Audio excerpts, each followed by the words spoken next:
रात को gas station पर कभी नहीं रुकना चाहिए। इस कहावत के होने का एक कारण है। मेरा नाम ब्रेंडा है और पिछले संडे मैं एक पार्टी से घर लौट रही थी। मेरी सहेली शहर के बाहर रहती थी और मैं कुछ ज्यादा देर के लिए पार्टी में रुक गई। मेरी सहेली ने उस रात मुझे उसके घर रुक जाने की सलाह दी, लेकिन मैंने मना कर दिया क्योंकि मुझे अपने डॉग के पास वापस आना था। आधी रात में बड़े बड़े खेतों के बीच लंबी खाली रोड पर गाड़ी चलना बहुत ही तनाव दूर करने जैसा लग रहा था। मैंने खिड़की नीचे कर दी और ताज़ी हवा का एहसास लेने लगी। जैसे ही मैंने गाने चलाने के लिए नीचे देखा तो मैंने ध्यान दिया कि गैस खत्म होने वाली है। जब मैं गैस स्टेशन पहुंची तो मैंने देखा कि वहां कोई नहीं था। पास में बने स्नैक स्टोर की झिलमिलाती हुई लाइट से मुझे लगा कि वो खुली है। गैस भरने में मदद करने के लिए बाहर कोई नहीं था, इसलिए मैं गाड़ी से बाहर निकली और स्टोर की तरफ जाने लगी। जैसा कि मैंने कहा था कि मैं एक पार्टी से लौट रही थी, इसलिए मैंने लंबी हील्स और छोटी स्कर्ट पहनी हुई थी। वहां इतना सन्नाटा था कि जब मैं चल रही थी तो मेरी हील्स की आवाज चारों ओर गूंज रही थी। अचानक मैंने अंधेरे में किसी को हिलते हुए देखा और मैं रुक गई। स्टोर के बाहर कोई खड़ा हुआ था, लेकिन उसने खुद को अंधेरे में छुपाया हुआ था। वो एक आदमी था। एक्सक्यूज मी, क्या तुम मेरी गाड़ी में गैस भरने में मदद कर सकते हो? मुझे तुम्हारी मदद करने में बहुत खुशी होगी। वो आदमी अंधेरे से बाहर निकलकर रोशनी में आया और मुझे उसका चेहरा दिखाई दिया। उसका चेहरा धब्बे जैसा था और आंखें डरावनी। उसके लंबे पतले बाल थे जिसकी वजह से वो बिखरा हुआ लग रहा था। उसने नीले रंग का गंदा जंपसूट पहना हुआ था और हाथ में एक बड़ा सा क्रोबार पकड़ा हुआ था। क्या तुम इस जगह के मालिक हो? जी हाँ, और आपकी सेवा में हाजिर। क्या मैं आपको मैम बुला सकता हूँ? उसने अजीब ढंग से हंसते हुए अपना सर एक तरफ झुकाया। उसकी आंखें झपक ही नहीं रही थी और मेरे ऊपर ऐसे गड़ी हुई थी जैसे कोई चुंबक हो। इस वक्त तक मैं बहुत डर चुकी थी, इसलिए मैं पीछे मुड़ी और अपनी गाड़ी की तरफ जाने लगी। मैं उम्मीद कर रही थी कि जल्द से जल्द अपना काम खत्म करके वहां से निकल जाऊं। वो आदमी मेरे पीछे पीछे चलने लगा, जबकि मैं उसके आगे चल रही थी, लेकिन फिर भी मैं बता सकती थी कि वो पूरे टाइम मुझे देखते हुए मुस्कुरा रहा था। जैसे ही मैं अपनी गाड़ी तक पहुंची, मैंने उसका दरवाजा खोला, लेकिन वो आदमी पीछे से तेज चलते हुए आया और उसने धक्का देकर दरवाजा जोर से वापस बंद कर दिया और मुझे अंदर बैठने से रोक दिया। मैं तुम्हारी कार में गैस भरने से पहले तुम्हें अंदर बैठने नहीं दे सकता। क्या? क्यों? मैंने ऐसी किसी चीज के बारे में नहीं सुना। मैं डरते हुए उससे पीछे हटी और साथ ही साथ उससे सवाल पूछने लगी। अगर तुम मुझे बिना पैसे दिए गाड़ी लेकर भाग गई तो? हाँ, क्या तुम पागल हो? मेरी गाड़ी से दूर हटो, मैं कहीं और गैस भरवा लूंगी। लेकिन अगला गैस स्टेशन मीलों दूर है। अगर रास्ते में ही तुम्हारी गाड़ी की गैस खत्म हो गई तो? इससे तुम्हारा कोई लेना देना नहीं है मिस्टर। मैं अपना पैट्रिक। क्या? मेरा नाम पैट्रिक है। हाथ में पकड़े हुए क्रोबार से उसने अपनी पीठ खुजाई और एक बार फिर अपना सर एक तरफ झुकाकर मुझे ऊपर से लेकर नीचे देखता रहा। मेरी गर्दन के पीछे के बाल खड़े हो गए। वो जिस तरह से बर्ताव कर रहा था उसे देखकर लग रहा था कि वो मुझे धमका रहा है। उसे देखकर ऐसा लग रहा था कि अपने हाथ में लिए हथियार से वो कभी भी मुझ पर हमला करने के लिए कूद सकता है। इसलिए मैं चुप रही। उस आदमी ने टैंक भरना शुरू कर दिया। जो भी उसने किया, लेकिन मेरे ऊपर से एक बार भी अपनी नजर नहीं हटाई और उसी के साथ साथ अजीब ढंग से मुस्कुराता रहा। अब तुम जा सकती हो। ऐसा कहते हुए वो पीछे हट गया। मैंने दरवाजा खोला और फौरन अंदर जाकर बैठ गई। मेरे अंदर आशा की एक नई किरण जाग पड़ी कि शायद ये आदमी बस देखने में डरावना है, ना कोई पागल कातिल। अचानक मेरी नजर स्टोर के अंदर गई और मैंने वहां किसी का हाथ हिलते हुए देखा। वो हाथ काफी नीचे था और दरवाजे के हैंडल को पकड़ने की कोशिश कर रहा था, लेकिन फिर वो हाथ गिर गया। मुझे इस बात का एहसास होने में थोड़ा वक्त लग गया कि वो हाथ जिस किसी का भी था, वो इंसान जमीन पर गिरा हुआ था। वो आदमी अचानक अपना हाथ मेरे चेहरे के सामने ले आया। हेलो, मेरे पैसों का क्या? हाँ जरूर। मैं अपने पर्स से पैसे निकालने लगी और वो आदमी संदेहपूर्ण पीछे देखने लगा। उसे अब तक ये पता नहीं चला था कि मैंने वो हाथ देख लिया है। उसने वापस मुड़कर मेरी तरफ देखा। उसकी शैतानी मुस्कान कब की जा चुकी थी। अब वो कंफ्यूज चेहरे के साथ मुझे देख रहा था। पैसे लेने के बाद वो मुड़ा और वापस स्टोर की तरफ जाने लगा। अब जब उसकी पीठ मेरी तरफ थी तो मैंने उसके कपड़ों पर निशान देखे। उन पर 2 धारियां बनी हुई थी जो पहले तो मुझे लाल पेंट के जैसे लग रही थी, लेकिन फिर एक डर ने मुझे झकझोर दिया। क्या तुम्हें और भी कुछ चाहिए? वो एक बार फिर मुड़कर चिल्लाया। मैंने उसकी आवाज में चिंता महसूस करी। वो बस चाहता था कि मैं वहां से चली जाऊं और अब मैं समझ गई थी कि क्यों। मैंने गाड़ी का इंजन स्टार्ट किया और वहां से निकल गई। उस आदमी ने रुककर मुझे जाते हुए देखा। जब मैं उसकी आंखों के आगे से हट गई तो मैंने गाड़ी रोककर 911 पर फोन किया, लेकिन पुलिस को आने में वक्त लगेगा, इसलिए मैंने गाड़ी की डिक्की से टायर की एक छोटी सी रॉड उठाई और अपनी हील्स उतार दी। मैं वापस गैस स्टेशन की तरफ भागी, लेकिन इस बार मैं दूसरी तरफ से अंदर गई। मैं एक खिड़की के बाहर आ पहुंची और मैंने अंदर झांक कर देखा। वो आदमी अंदर खड़ा था और किसी से बातें कर रहा था। जब मैंने सुना जो वो कह रहा था तो मैं हैरान हो गई। वेल, लगता है कि तुम इतनी खुशकिस्मत नहीं जितनी वो थी। भगवान भी कमाल है ना। अब हम वो खत्म करते हैं जो हमने शुरू किया है। ठीक है? नहीं नहीं। मैंने देखा कि उस आदमी ने हाथ में लिए क्रोबार को हवा में उठाया और जमीन पर बैठी लड़की पर निशाना साधा। तभी मेरे टायर आयरन ने उस खिड़की के कांच को तोड़ दिया। रुको! तुम मुझे तुम्हें पहले ही जाने नहीं देना चाहिए था। वो मुझे पकड़ने के लिए दरवाजे की ओर भागा, लेकिन जमीन पर बैठी लड़की ने उसकी टांग पकड़ ली और उसे काट लिया। तुम चुड़ैलों ने, इसलिए तुम सबको सजा मिलनी चाहिए। मैं फौरन उस टूटी हुई खिड़की से अंदर घुस गई और मैंने टायर आयरन से उस आदमी के सर पर वार किया। वो फौरन बेहोश होकर गिर गया। पुलिस पहुंची और उस आदमी को लेकर चली गई। वो पूरे समय मुझे कोसता रहा। जिस लड़की को बचाया गया था उसका नाम नीना था। वो भी मेरी तरह ही घर लौटते हुए गैस भरवाने रुकी थी और स्टोर के इस पागल मालिक ने उसे अपना शिकार बनाने की कोशिश की।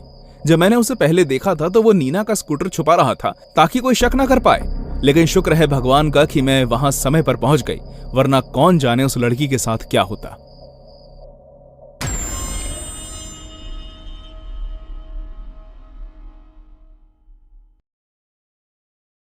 मैं कुछ टाइम से अपने अंकल का गैस स्टेशन संभाल रहा हूँ। मैंने ये एक पार्ट टाइम काम की तरह शुरू किया था। मैं स्कूल के बाद यहाँ काम करता था ताकि मैं अलग से कुछ पैसे बचा लूँ। काम में व्यस्त रहने की वजह से मेरा ज्यादा दोस्त नहीं थे, लेकिन एक बात मैं बहुत अच्छे से जानता था कि मुझे उन प्रिकली बहनों से दूर रहना था। जीना और बेटी प्रिकली बहनें थी और बहुत ही अमीर घर की थी। उन दोनों को बस एक ही चीज से मतलब था, फोटो खींचना और उन्हें इंस्टाग्राम पर डालना। वो हमेशा टाइट कपड़े पहनती थी और बहुत ज्यादा मेकअप करती थी। जब वो हील्स पहनकर एक साथ चलती थी तो लोग उन्हें मुड़कर देखते थे। एक रात मैं गैस स्टेशन पर शेल्फ्स में स्टॉक चेक कर रहा था। मैंने अपने कानों में तीखी आवाज सुनी, हाय रॉबी। जीज। डरपोक। मैं पीछे मुड़ा और वो प्रिकली सिस्टर थी। मैं कभी भी ये समझ नहीं पाता था कि उनमें से कौन सी जीना है और कौन सी बेटी, इसलिए मैं उनसे इस तरह बात करता था, हाय गाइस, क्या तुम्हें कुछ चाहिए? वो दोनों जंगलियों की तरह मुझे घूर रही थी। उन दोनों के मुंह में बहुत बड़ी च्युइंगम थी और वो उसे पागलों की तरह चबा रही थी। हेलो। तुम्हें खुश होना चाहिए कि हम तुम्हारे इस घटिया स्टोर पर आए हैं रॉबी। क्या तुम जानते भी हो कि हमारे कितने फॉलोअर्स हैं? लो, शुरू हो गई ये दोनों। इसलिए ये लोग इन दोनों से दूर रहते हैं। मुझे भी इनसे कोई फर्क नहीं पड़ता था, इसलिए मैं इनके साथ रूड हो गया। देखो, अगर तुम्हें कुछ भी चाहिए तो खुद ले लो, वरना मेरा टाइम वेस्ट मत करो, समझी? तुमने क्या कहा अभी? हम तुम्हारा टाइम वेस्ट कर रहे हैं? तुम्हारी औकात ही क्या है? हाँ तो कौड़ी के आदमी। देखो, अगर तुम यहाँ से नहीं निकली तो मैं पुलिस को बुला लूंगा। उन्होंने चिल्लाना बंद कर दिया और अचानक कुछ अजीब करने लगी। वो बेवकूफ चुड़ैलें मेरे साथ सेल्फी लेने लगी। मैं इतने सारे क्लिक्स और उनके पोजेस से पागल हो रहा था। उनके चमकीले नाखूनों से वो बार बार फोटो खींचे जा रही थी और मैं बीच में फंसा हुआ था। वहां से जाने से पहले उन्होंने एक आखिरी बार मुझे देखा और मुझ पर हंसकर निकल गई। अगले दिन जब मैं स्कूल गया तो सभी लोग मुझ पर हंस रहे थे। अचानक मुझे इंस्टाग्राम पर किसी ने टैग किया। जैसे ही मैंने उसे खोला मेरे होश उड़ गए। पिछली रात मेरे साथ गैस स्टेशन पर ली गई सेल्फी ने प्रिकली सिस्टर्स ने मुझे टैग किया था। उन्होंने मेरी तस्वीर को एडिट करके मुझे लड़की जैसा बना दिया था और नीचे लिखा था, अब वक्त आ गया है कि तुम अपनी असलियत बाहर ले आओ रॉबी। क्या बकवास है, ये दोनों मेरे बारे में अफवाह उड़ा रहे हैं। मुझे वो दिखाने की कोशिश कर रहे हैं जो मैं हूं भी नहीं। मैं गुस्से में क्लास के अंदर घुसा और मैंने उन दोनों को अपने अपने फोन देखकर हंसते हुए देखा। हे यू, ये सब क्या बकवास है? तुम किस बारे में बात कर रहे हो रॉबी? हम तो बस तुम्हारी मदद करना चाहते हैं। लोग क्या कहेंगे इससे तुम डरो मत। हाँ, मतलब अब समझ में आता है कि तुमने कभी हमारे साथ फ्लर्ट क्यों नहीं किया। स्कूल की सबसे खूबसूरत लड़कियां। अब सच बता ही दो यार। उन्होंने पूरी क्लास के सामने मुझे ताने दिए और मेरा अपमान किया। मैं सब और नहीं सहन कर पाया। मैंने गुस्से में दोनों के बाल पकड़ लिए। बदतमीज लड़कियों, मैं तुम्हें। लेकिन जैसे ही मैंने उन्हें खींचा तो मुझे समझ आया कि उन्होंने विग पहनी हुई है। बालों के बिना उनका सर किसी कंकाल के सर जैसा लग रहा था। उनका मजाक उन्हीं पर भारी पड़ गया। ये तुमने क्या किया? तो हमारे बाल वापस करो।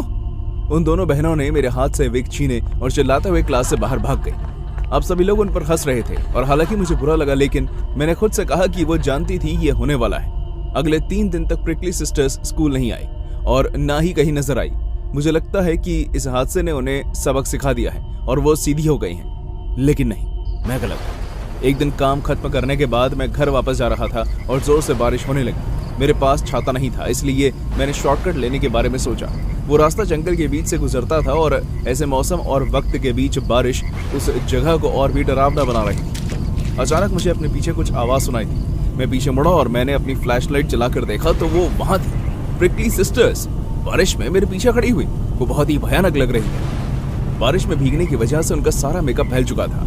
वो कब से मेरे पीछा कर रही थी। उन्होंने अपने विग्स नहीं पहने हुए थे, जिसकी वजह से वो और भी डरावनी लग रही थी। घर जा रहे हो रॉबी? हाँ, मेरी आवाज टूट टूट कर निकल रही थी। दोनों बहनें धीरे धीरे मेरे पास आने लगी। मैं भी पीछे हटने लगा। देखो, हमारे बीच जो भी हुआ, क्या तुम इसे भूल सकती हो? तुम सब कुछ भूल जाना चाहती हो रॉबी? ये तो तुम्हारे लिए बहुत अच्छा होगा, है ना? क्योंकि तुम्हारे कोई फॉलोअर्स नहीं है जिनको तुम्हारी फिक्र हो। क्या तुम जानते हो कि उस दिन क्लास के बच्चों ने बिना बालों के हमारी तस्वीरें ली और अब हमारे फॉलोअर्स कम हो रहे हैं क्योंकि तुमने हमें बदसूरत दिखाया। उनकी आंखों से नफरत और गुस्सा टपक रहा था। हम तुम्हें भूलने नहीं देंगे रॉबी, हम नहीं भूलने देंगे। वो चिल्लाने लगी और मेरे पीछे भागी। मैं भी चौंक गया और उल्टी तरफ भागने लगा। मुझे बारिश में दिखाई नहीं दे रहा था कि मैं कहाँ भाग रहा हूँ। मैं बस इतना चाहता था कि वो पीछे छूट जाए। 20 मिनट तक भागने के बाद मैं घर पहुँच गया। मेरा खुद पर कोई बस नहीं चल रहा था। मैंने दरवाजा खोला और अंदर घुस गया, ये सोचकर कि वो मुझे फिर परेशान करेंगी। मैं अगले दिन ना तो स्कूल गया और ना ही गैस स्टेशन। लेकिन उस रात जब मैंने न्यूज चलाई तो मैंने कुछ भयानक देखा। खबर आ रही थी कि किसी ने हमारे स्टोर पर गाड़ी ठोक दी है।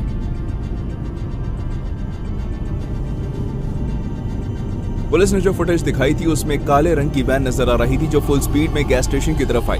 बीच में उसने एक गाड़ी को ठोका और फिर सीधे स्टोर में घुस गई। क्रैश होने के फौरन बाद उस गाड़ी के अंदर से 2 लड़कियां बाहर निकली और वो और कोई नहीं बल्कि जीना और बेटी थी। दोनों ने ही बहुत सारे कपड़े पहने हुए थे और उन्हें कोई चोट नहीं आई थी।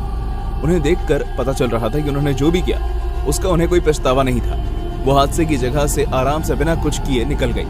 वो आखिरी बार मैंने उन दोनों पागल लड़कियों को देखा था।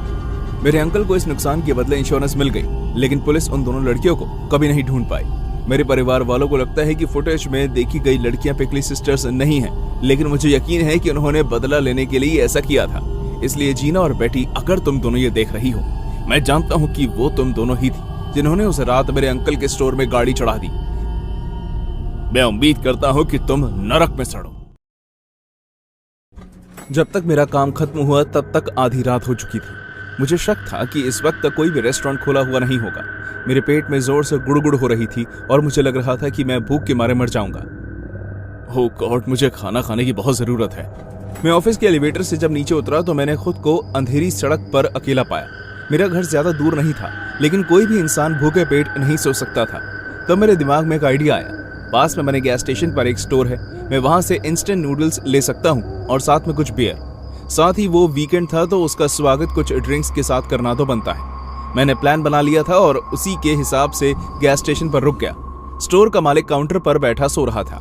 जब वो खराटे ले रहा था तो उसके मुंह से बहुत ही गंदी बदबू आ रही थी। मैंने अपने लिए रैमन नूडल्स और बियर की कैन उठाई। फिर मैं काउंटर पर गया और मैंने उसे उठाया।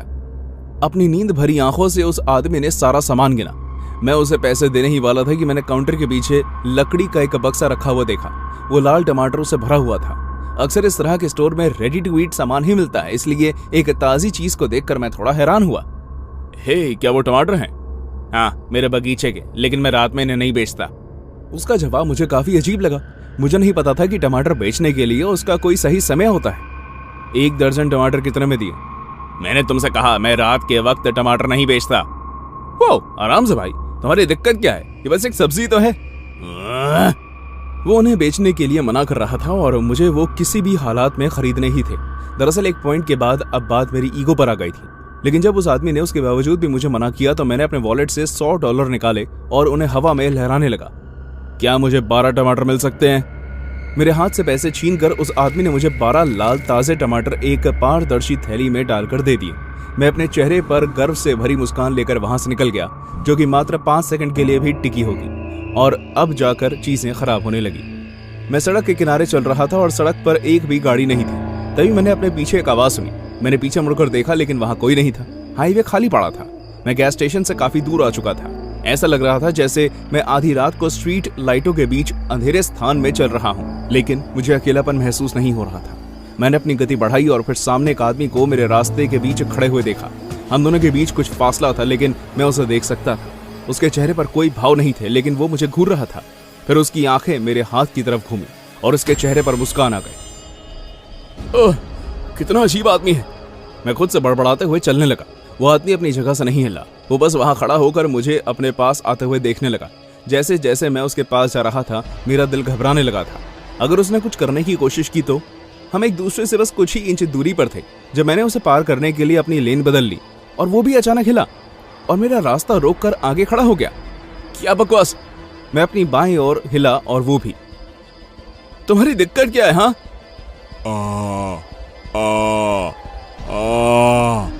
उसने मेरे हाथ में पकड़े हुए टमाटर की थैली पर इशारा किया और टमाटर मांगा। मुझे एहसास हुआ कि जब तक मैं उसे टमाटर दे नहीं देता, तब तक ये मेरे रास्ते से नहीं हटेगा। मैंने निराशा से आह भरी, शायद ये कोई बेघर भूखा आदमी है। मैंने उसे एक लाल टमाटर निकाल कर दिया। उसने अपने लंबे पतले हाथों से मुझसे छीना और पीछे हो गया। मैं आगे चलने लगा, लेकिन थोड़ी थोड़ी देर में पीछे मुड़कर देखता रहा कि अब वो क्या कर रहा है। जैसे ही उसने टमाटर हाथ में पकड़ा, वो उसे पागलों की तरह खाने लगा। वो टमाटर इतना रसीला था कि जब उसने उसे काटा तो उसका रस उसके मुंह से बाहर बहने लगा। जिस तरह वो टमाटर खा रहा था, उसे देखकर मुझे घिन आ रही थी। मैं मुड़ा और अपने घर के लिए आखिरी मोड़ लिया, ये सोचकर कि ये दुनिया इस तरह के बहुत से अजीब लोगों से भरी हुई है। मैंने खुद की किस्मत को कोसा जो मेरे सामने ऐसा इंसान को लेकर आई। मैं अपने घर के करीब था जब मैंने अपनी दाईं ओर किसी को देखा। ये वही था, दोबारा लैंप पोस्ट के नीचे खड़ा हुआ। उसका चेहरे पर हर जगह टमाटर का जूस लगा हुआ था जो वो खा चुका था, लेकिन अब उसके चेहरे पर मुस्कान थी। ऐसा कैसे हो सकता है? ये इतनी जल्दी यहाँ कैसे आया? हल्के हल्के कांपते हुए पैरों के साथ मैं उसकी तरफ गया। वो बस वहां खड़ा रहा और मुझे अजीब सी मुस्कान के साथ देखता रहा। अचानक उसने कूदकर मेरा रास्ता रोक लिया। आखिर तुम्हें चाहिए क्या? चले जाओ यहाँ से, वरना बहुत बुरा होगा, समझे?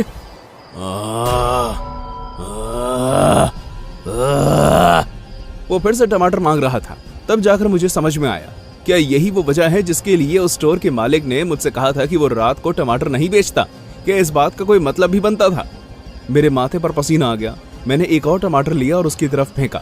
उसने उसे पकड़ने की कोशिश नहीं की और वो टमाटर जमीन पर गिरकर फूट गया। उसकी बड़ी डरावनी आंखों ने खराब टमाटर को जमीन पर पड़े हुए देखा और फिर वापस मेरी तरफ देखा। मैंने अपनी दाएं ओर एक कदम बढ़ाया और वो भी मेरे साथ उसी दिशा में कूदा। उसने मेरा रास्ता रोक लिया। क्या तुम पागल हो? इतना तमाशा सिर्फ और सिर्फ इस सब्जी के लिए? उसकी आंखों में गुस्सा भर आया और उसने मुझे ऐसे देखा जैसे वो अभी मुझ पर हमला कर देगा। मैंने अपने हाथ में घर की चाबी जोर से पकड़ ली। मैं अपने जीवन और मौत की स्थिति में दूसरी ओर अपने घर को एक सुरक्षा की किरण की तरह चमकता हुआ देख रहा था। वो अचानक मेरी तरफ चलने लगा। मैं वहां से हटना चाहता था, लेकिन मेरी टांगें जम गई थी। मेरी सांसें भारी होने लगी। वो चलता रहा और फिर अचानक उसकी स्पीड बढ़ गई। अब वो पागलों की तरह मेरी तरफ भागते हुए आ रहा था।